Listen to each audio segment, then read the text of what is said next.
Olá, benditos! No capítulo de hoje, nós vamos conhecer mais duas das visões de Zacarias: a visão do rolo gigante voando e a visão do cesto que era usado para medir um efa. Os detalhes dessas duas visões você confere agora aqui no canal Bendito. Pegue sua Bíblia e vem comigo.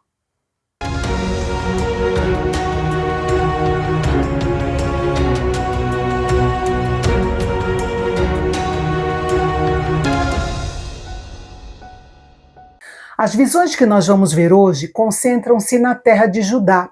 Nas duas visões, vemos Deus realizando uma operação de tratamento e purificação dos pecados do seu povo.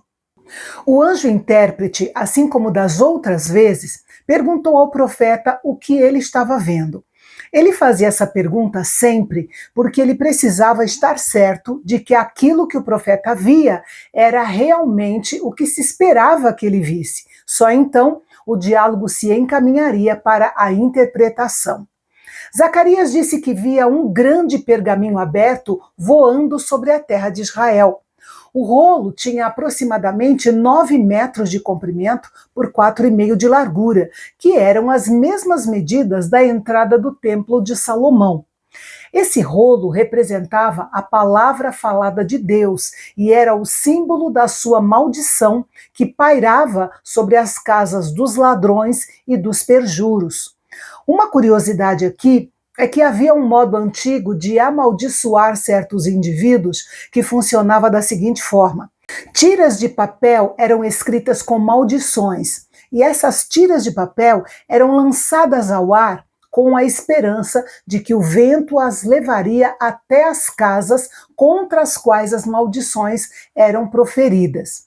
O rolo da visão de Zacarias continha maldições escritas em ambos os lados e representava a lei de Deus, e ele estava empenhado em remover tudo o que era contrário à sua lei do meio do seu povo.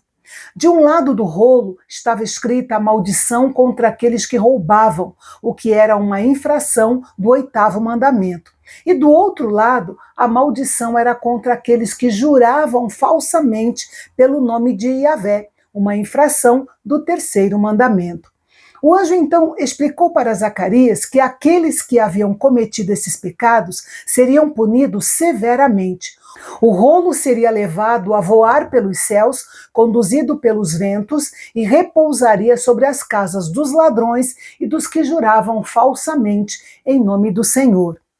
Na sequência, Zacarias teve a 7ª visão. Através dela, nós vemos que a intenção de Deus não era apenas julgar pecados e pecadores individuais, mas também remover a perversidade da terra. Nessa visão, a iniquidade é personificada por uma mulher, já que a palavra hebraica para iniquidade é uma palavra feminina. O efa é representado aqui como um cesto, o recipiente físico que tinha o volume exato de um efa e que era usado entre os judeus para medir grãos. Alguns estudos indicam o volume de um efa como sendo entre 25 e 35 litros. Acontece que nenhum efa era grande o suficiente para caber uma pessoa, de modo que, assim como o rolo da visão anterior era gigante, o que temos aqui também é um efa especial. Segundo o anjo intérprete, naquele efa estava representada a iniquidade em toda a terra. Então, a tampa de chumbo que cobria o efa foi levantada e o profeta viu que lá dentro havia uma mulher sentada. Aquela mulher era a personificação da iniquidade em toda a terra. Ao que parece, ela tentou sair do cesto, mas o anjo a empurrou para o fundo e colocou a tampa pesada de chumbo sobre ele. A mulher, o cesto e o peso de chumbo eram associados à iniquidade. Eram imagens de ganância, materialismo e desonestidade visando lucro.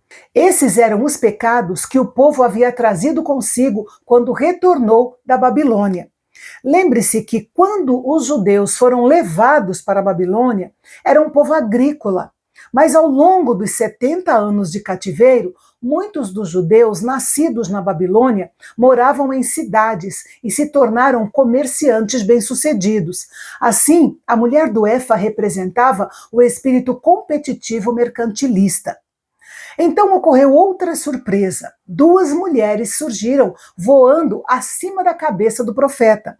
Elas tinham asas grandes e fortes, como de cegonha, e o vento agitava suas asas com muita rapidez. Elas levantaram o cesto e o levaram, e o profeta quis saber para onde elas levavam o cesto. O anjo respondeu que elas estavam levando aquela grande carga de pecados para a terra de Sinar, que era o antigo nome da Babilônia. Ali, aquela mulher pecaminosa teria um templo construído para si e seria adorada como se fosse uma deusa. Podemos extrair pelo menos 3 lições desse capítulo. Primeiro, reconheça a gravidade do pecado. Reflita sobre os pecados específicos que rondam sua vida e trate-os diante de Deus, lembrando que o pecado tem suas consequências. Segunda lição: abrace o processo de purificação de Deus. Permita que Deus limpe seu coração e sua vida da maldade, confiando em seu poder para transformar sua vida naquela área específica. Terceiro, espere na justiça de Deus. Conforte-se em saber que Deus, em última análise, lidará com toda a maldade e injustiça no mundo. E ore por isso. Deus ainda tinha uma última visão para mostrar ao profeta Zacarias. E a essência dessa visão era o julgamento divino das nações. Não perca o próximo capítulo da nossa série aqui no Canal Bendito, o nosso canal de Fala Fácil.